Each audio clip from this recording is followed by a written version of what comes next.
vectorial que sea conservativo. Entonces, para que sea conservativo, nosotros tenemos dos caminos, ¿ya?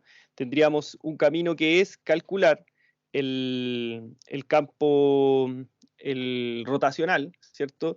Y esperar que ese rotacional nos dé cero. Entonces, por ejemplo, si nosotros tenemos un campo x, y, z, donde la primera sería x más y más z, la segunda podría ser x más y la tercera podría ser x más 2z.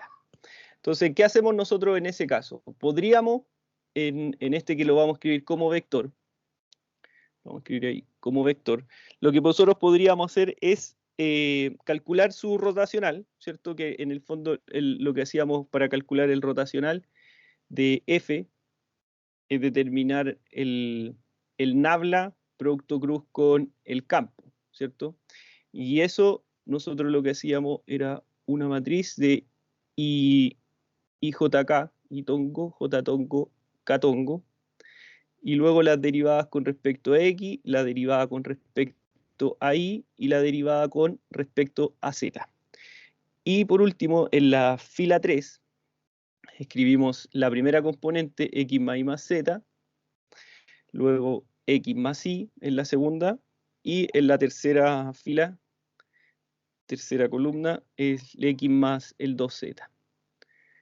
¿Cierto? Y aquí nosotros, ¿qué es lo que hacíamos? Tapábamos fila columna para saber si ese campo vectorial nos daba 0, ¿ya? Entonces nosotros vamos a comprobar esto y lo vamos a comprobar en MATLAB. Pero ¿cómo lo vamos a hacer para determinar si es conservativo? Lo vamos a hacer a través de las derivadas cruzadas, ¿cierto? En este caso, si era conservativo, ¿qué tendría que ocurrir? Tendría que ocurrir que el rotacional de f sea igual a 0, ¿ya? Un vector 0, 0, 0. Si eso nos da un vector nulo, entonces, ¿qué indicaba? Que este campo vectorial f es conservativo. F es conservativo.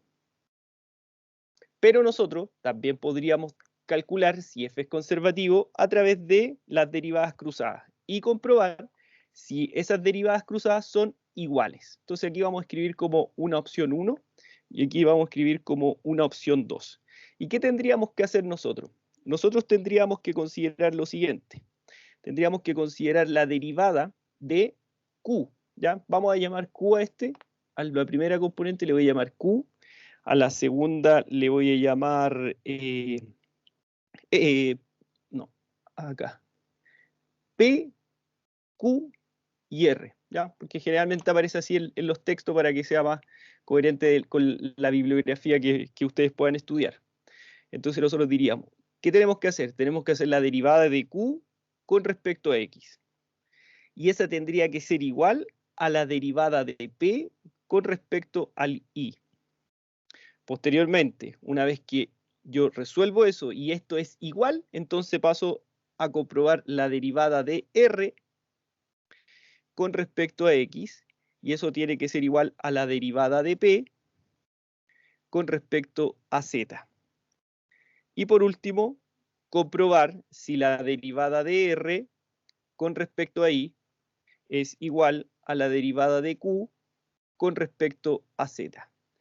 Si estas derivadas son iguales, eso quiere decir que no que sean la misma, o sea que aquí yo podría tener un resultado donde la derivada de Q con respecto a R sea igual a la derivada de P con respecto a I. Si esas son iguales, entonces paso a la segunda. Estos resultados podrían ser distintos a las primeras derivadas que hicimos, pero lo importante es que estas dos sean iguales.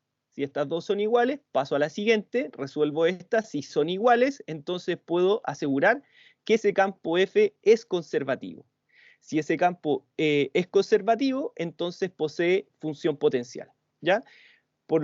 Si en algún minuto nos preguntan, ¿este campo tiene función potencial? Para poder determinar si tiene función potencial, primero tengo que saber si es conservativo. Y para saber si es conservativo, tengo dos opciones.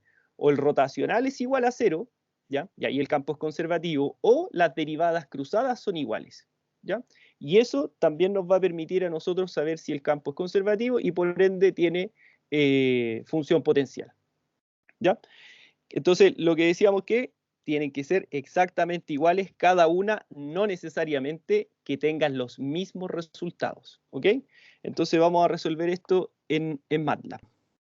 ¿Cómo nosotros lo haríamos en MATLAB? Primero tendríamos que poder definir la simbología, ¿cierto? Vamos a ocupar sims x y z, que van a ser las variables que nosotros vamos a utilizar. Luego vamos a definir ese campo que habíamos escrito, ese campo vectorial. Y lo voy a escribir como un vector, ¿ya? Y este era x más y más z, x más y más z, x más y, x más 2z. X más y, x más 2 por z. Y nosotros tenemos definido nuestro campo. ¿Qué vamos a hacer a continuación? Vamos a definir cada una de ellas. Entonces, ¿qué vamos a hacer? ¿Qué habíamos dicho nosotros? Le habíamos dicho que nosotros íbamos a llamar a P, la primera, ¿cierto? Entonces igual puede ser cualquier letra, ¿ya? Pero generalmente se ocupa P, Q y R, ¿ya? Generalmente. Entonces, ¿quién va a ser P? P va a ser la primera componente del campo vectorial F, o sea que es igual a F1, ¿ya? Para considerarla de esa forma y va a llamar exclusivamente al X y Z, porque esa es la primera componente del vector F1, así llamamos a los elementos. Luego, podríamos llamar ahora a Q, ¿y quién va a ser Q? Va a ser la segunda componente del campo vectorial F. Y por último voy a llamar R a la tercera componente del ese campo vectorial. ¿Qué tendríamos que hacer a continuación? Nosotros tendríamos que poder determinar que las derivadas cruzadas sean exactamente iguales. Entonces, ¿qué vamos a hacer nosotros aquí? Vamos a llamar una variable, ya que se va a llamar la derivada de P, con respecto a quién es primero. La derivada de P, aquí de Q con respecto a X y de P con respecto al Y. Entonces hacemos eso, derivada de Q con respecto a X. La derivada de Q respecto a X, ¿cierto? Entonces decimos, la derivada es dif de Q mayúscula, con respecto a X minúscula, ¿cierto? La derivada de con respecto a X minúscula. Punto y coma. Podríamos llamar ahora a la derivada de P con respecto a Y. La derivada de P con respecto a Y. Entonces decimos dif. Aquí podría haber llamado directamente F1, F2 y F3 en vez de llamar Q, P y R, ¿ya? Pero ahí estoy haciendo la analogía con la bibliografía. Cuando uno estudia un libro siempre se llama la primera componente P, Q y R, ¿ya? Pero podríamos haber llamado directamente a F1, F2 en vez de escribir P, Q o R. Ya, a continuación venía entonces acá derivada de P con respecto a Y. La derivada de P con respecto a Y. ¿Y qué vamos a hacer a continuación? Vamos a ver si esas derivadas son iguales o son distintas. Si son iguales, entonces paso a las otras dos igualdades de derivadas parciales. Si son distintas, inmediatamente tengo que decir que el campo no es conservativo y por ende no tiene función potencial. Entonces voy a llamar a la derivada de P con respecto a X. Ahí no. Derivada de P, no existe. Derivada de Q con respecto a X nos da 1, y la derivada de P con respecto a Y resulta ser 1 también, ¿ya? Por lo tanto, el primer par de derivadas parciales son iguales, las derivadas cruzadas son iguales. Entonces vamos a tener que proceder con el segundo par. El segundo, ¿cuál sería? El segundo es la derivada de R con respecto a X y la derivada de P con respecto a Z. Entonces voy a calcular inmediatamente esas dos. Voy a copiar esta misma y voy a llamar la derivada de R con respecto a X. Entonces acá voy a escribir la derivada de R con respecto a X. Y luego era la derivada de P con respecto a Z. Entonces aquí escribimos P con respecto a Z. Voy a llamar a la primera, derivada de R con respecto a X, vale 1, y la derivada de P con respecto a Z. También vale 1. Son iguales. No es coincidencia que el primer par de las primeras derivadas cruzadas de 1 y que la segunda también de 1. No implica que tiene que dar el mismo resultado. En este caso ocurre esa situación, pero lo importante es que ambas derivadas que yo estoy comparando sean exactamente iguales. No que los valores sean iguales en todas las derivadas, para que no quepa duda de ese cálculo. Y por último, tendríamos que decir la derivada de R con respecto a Y tiene que ser igual a la derivada de Q con respecto a Z. Entonces aquí vamos a copiar esta misma. Vamos a decir entonces la derivada de R, perdón, ahí. La derivada de R respecto a al I. Derivada de R con respecto a I, derivada de R con respecto al I.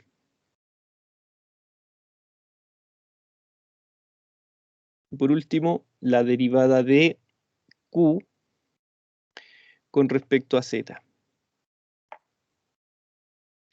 Entonces aquí, derivada de Q, pero ahora con respecto a Z. Entonces llamamos a la variable de RI, que es la derivada de R con respecto a I, nos resulta ser 0, y la derivada de Q con respecto a Z, que era nuestra segunda derivada, ¿cierto? La igualdad. Y ahí en ambos casos también da 0. ¿Qué implica esto? Que ese campo vectorial sí es conservativo. ¿Por qué? Porque las derivadas cruzadas son exactamente iguales. Y eso implica que va a tener una función potencial. Voy a copiar el script para que quede de evidencia y ustedes puedan después visualizar los comandos. Ahí tenemos una.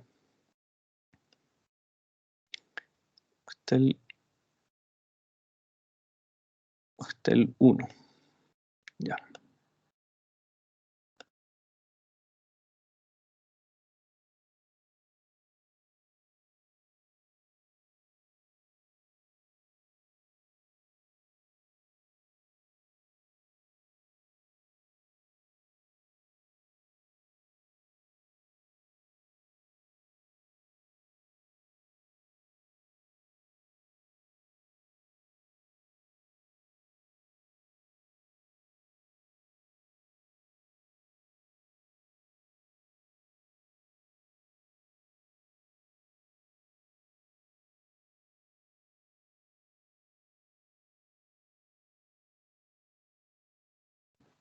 Ya, entonces, ¿qué podemos concluir acá? Que el campo vectorial F es conservativo. Entonces, F, por lo tanto, F es conservativo.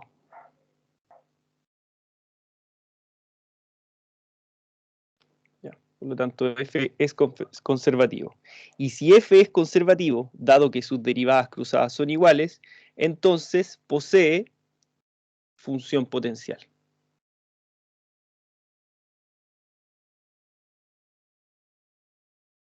Entonces, veamos la función potencial.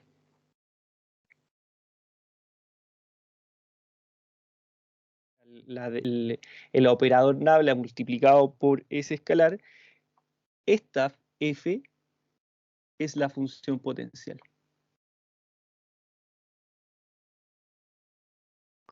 Función potencial. ¿Ya? Entonces, ¿qué teníamos nosotros anteriormente? Teníamos este campo, ¿cierto? Y ya sabemos que es conservativo, y sabemos que es conservativo por dos situaciones. Primero, porque el rotacional es 0, y segundo, porque las derivadas cruzadas son iguales. Entonces, eso implica que tiene función potencial. Vamos a recordar cómo poder calcular esa función potencial cuando el campo es conservativo. Entonces, lo que vamos a hacer es lo siguiente. La derivada de f con respecto a x, o eso va a ser igual a ¿qué? La vamos a igualar a la primera componente de ese campo vectorial, x más y más z. ¿Ya? A continuación, ¿qué vamos a hacer? Este dx va a pasar multiplicando. Entonces nos va a quedar df va a ser igual a x más y más z por dx. ¿Qué hacemos a continuación? Integramos en ambos lados de la ecuación. Nos va a quedar la integral del diferencial de f, va a ser igual a la integral de x más y más z con respecto al x. Por lo tanto, lo que vamos a hacer aquí es integrar con respecto a x, y todo lo demás es una constante. Cuando integramos con respecto al diferencial, esos dos son inversas, se va y nos queda solamente nuestro f, que es el que andamos buscando.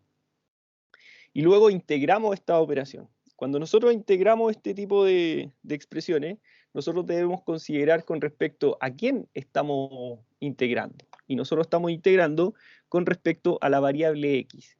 Todas las otras variables pasan a ser constantes. Entonces, integremos inmediatamente. La integral de x, eso va a ser x cuadrado medio. La integral de y, el y es una constante, sale de la integral, y nos quedaría entonces, para poder recordar eso, quedaría la integral de y con respecto a x. ¿Qué hace el y? El y es una constante, por lo tanto puede salir de la integral y nos queda la integral de dx. Entonces nos va a quedar y por la integral de dx es dx. ¿Ya? Entonces nos queda solamente esa expresión. Ya, eso es para recordar lo que vamos a realizar a continuación. Entonces nos queda más la integral de el y. Entonces la integral de y va a ser, el y sale, y nos va a quedar multiplicando a la integral de dx, que eso va a quedar como x. Como lo voy a dejar en orden alfabético, x, y. Más la integral de z. Z sale de la integral y nos queda la integral de z, la integral, y nos queda la integral de dx, y eso va a ser x. Al igual que el caso anterior, el zx lo voy a dejar como xz en orden alfabético. Más una constante que va a estar en términos de las otras dos variables. Por ejemplo, aquí nosotros teníamos con respecto a x, ¿quiénes van a ser nuestras otras variables que fueron constantes? Es la y la z. ¿Ok? Y ahí nosotros pudimos calcular una, que esta es la primera. Calculemos a continuación la segunda. Hacemos exactamente lo mismo, el mismo procedimiento. Derivada de f, ahora con respecto a y. Y lo igualamos ahora a la segunda componente, que es q. Entonces la vamos a igualar a x más y. ¿Qué hacemos? El diferencial pasa multiplicando. Nos queda x más y con respecto a dy. ¿Qué hacemos a continuación? Integramos en ambos lados de la ecuación. Entonces nos va a quedar la integral de df va a ser igual a la integral de x más y con respecto a y. Vamos a separar la pizarra y continúo arriba. Entonces nos queda la integral con el diferencial son inversas, se van, nos queda solamente f, que es lo que andamos buscando. Solamente nos queda f. Y posteriormente tenemos que integrar eso. Entonces nos quedaría la integral de x, sería x cuadrado, la integral de x, eso va a ser, lo voy a integrar inmediatamente. Eso va a ser x cuadrado dividido en 2, más pero ahora estamos con respecto, perdón, estamos con respecto al I ahora, ¿cierto? Entonces hay que mirar acá el diferencial con respecto a quién estamos integrando. Entonces, ese es el resultado que nos va a quedar. El X sale de la integral y tenemos la integral de DI, que eso va a ser I. Por lo tanto, va a quedar XI. XI. XI. Luego, la integral de I. Y eso nos va a dar más I cuadrado medio. Más una constante que va a estar en términos de las variables distintas al de nuestro diferencial. O sea que podría ser una constante con respecto a X y a Z. Esas podrían ser las constantes. Y ahí también encontramos ese resultado. Por último, vamos a calcular acá el C. ¿Qué hacemos? La derivada de f con respecto a z igualado a r, ¿cierto? A nuestro x más 2z. Procedemos de la misma forma. El dz pasa multiplicando, entonces nos va a quedar x más 2z, x más 2z va a ser igual a dz. Integramos a cada lado de la ecuación. Nos quedaría la integral de df va a ser igual a la integral de x más 2z con respecto a z. La integral de df con respecto de la integral del diferencial de f solamente queda f, y acá nos va a quedar entonces xz más 2z cuadrado medio. Más 2z cuadrado medio. Pero ¿qué hacemos nosotros en este caso? Simplificamos el 2 con el 2. Y nos quedaría que f es igual a xz más z cuadrado. ¿Ya? ¿Qué hacemos con toda esta información? Vamos a determinar ahora nuestra función potencial.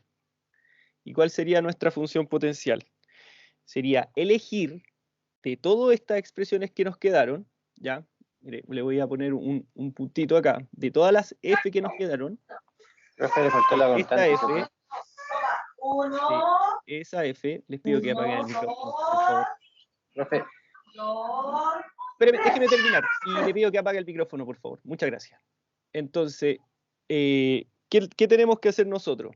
Lo primero que vamos a hacer es, de cada una de nuestras f que quedaron, vamos a comprobar o vamos a intersectarla en el fondo para poder determinar nuestra función potencial. Entonces, ¿cómo lo hacemos? Elegimos un representante de lo que haya, ¿ok?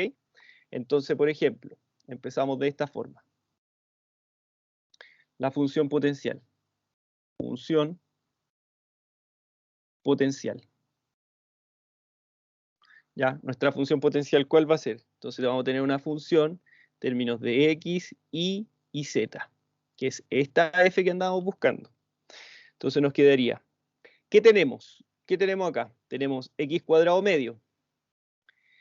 Acá no tenemos x cuadrado medio y acá tampoco tenemos x cuadrado medio. ¿Qué se va a quedar? Un representante de lo que haya. Entonces vamos a tener x cuadrado medio.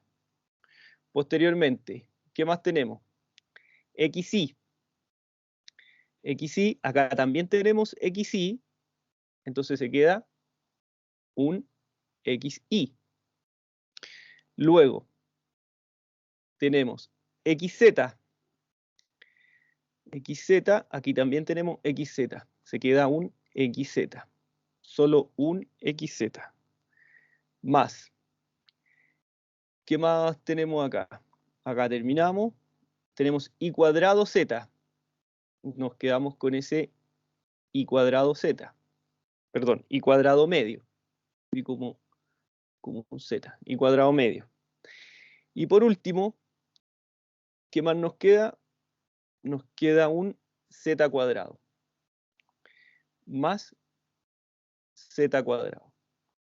Entonces, ¿qué es esto? Esta es la función potencial. Ya. ¿Dudas hasta acá?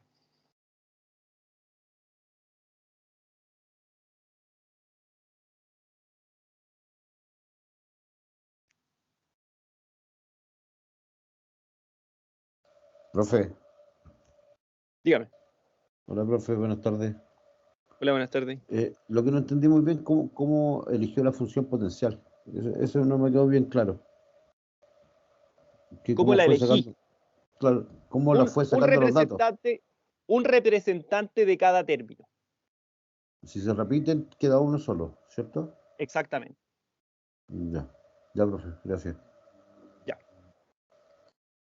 Ya. Ahora es cómo hacemos esto en MATLAB.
Y este operador laplaciano nosotros lo podemos denotar de la siguiente manera.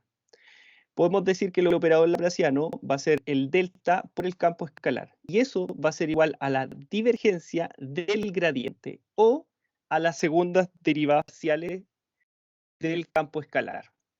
Y eso nosotros lo podemos calcular de esa forma. Ya. Acá una apreciación. Ese delta por f, que responde al laplaciano, es lo mismo que decir nabla por nabla por f. Ese nabla por f corresponde al gradiente de f. Y este nabla del gradiente lo que corresponde sería la divergencia del gradiente de f. Y de esta manera nosotros podríamos encontrar el laplaciano, que se denota por nabla cuadrado por f. ¿Por qué nabla? Recuerden que nabla es un operador matemático que en su interior va a tener la operación de las segundas derivadas parciales. Y las segundas derivadas parciales se van a multiplicar por ese campo escalar. Por lo tanto, el nabla cuadrado por f, entonces va a quedar expresado de la siguiente manera. Vamos a hacer las derivadas parciales, segunda, con respecto a nuestra operación. En este caso, la operación va a ser la segunda derivada parcial del campo escalar f. Entonces, eso sería lo mismo que escribir segunda derivada parcial, y eso lo vamos a hacer con respecto a y, más la segunda derivada parcial del campo escalar con respecto a z. Vamos nosotros a resolver esto, un ejercicio donde encontremos el laplaciano y lo vamos a encontrar de estas dos maneras. Como una opción 1 sería calcular la divergencia del gradiente del campo escalar, y la segunda opción sería calcular a través de las derivas parciales segundas. Entonces aquí vamos a escribir un ejemplo, y ese ejemplo va a estar dado por el campo escalar x y z, x al cubo y z más z por el x. ¿Y qué es lo que vamos a encontrar cuando encontremos el laplaciano? El laplaciano nos va a indicar en un punto si existe una concavidad, o si es cóncava o si es convexa. Por ejemplo, si nosotros analizáramos esta imagen que tenemos acá, que es representativa de un campo escalar, nosotros podríamos decir que en este caso, en esta altura que tenemos acá, el laplaciano, que lo voy a denotar como el nabla cuadrado, en ese caso, ese laplaciano va a ser mayor que 0, ¿ya? Y va a tender a buscar su mayor altura, y esto entonces va a generar una forma cóncava. Y el laplaciano en este caso, para esta figura, entonces diríamos que ese laplaciano va a ser menor que 0. Por lo tanto, la gráfica va a tener una forma convexa. Si nosotros quisiéramos encontrar el laplaciano de este campo escalar, lo podríamos hacer de esas dos opciones, y lo vamos a desarrollar en MATLAB. Entonces, lo primero, vamos a poner acá que vamos a desarrollar la opción 1, ¿ya? Nuestra opción 1, ¿cuál sería? Lo primero, nosotros vamos a tener que definir nuestras variables simbólicas, ¿cierto? Entonces, vamos a escribir sims de x, y, z. Ahí hemos definido nuestras variables simbólicas, y ahora vamos a escribir nuestro campo escalar. Nuestro campo escalar era x al cubo por y por z, más z por x. Ahí hemos definido entonces el campo escalar. Y vamos a calcular el laplaciano, y lo vamos a guardar en la variable L, como la divergencia del gradiente del campo escalar f. Y ahí hemos encontrado el operador laplaciano.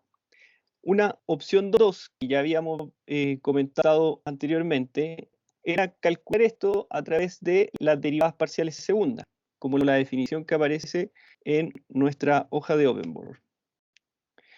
Entonces, ¿qué diríamos? Para calcular el laplaciano, vamos a calcular la derivada de f respecto de x dos veces. Entonces estamos haciendo la derivada parcial segunda con respecto a x de ese campo escalar. Y esto se lo vamos a sumar a la derivada parcial de f con respecto a y derivado dos veces, más la derivada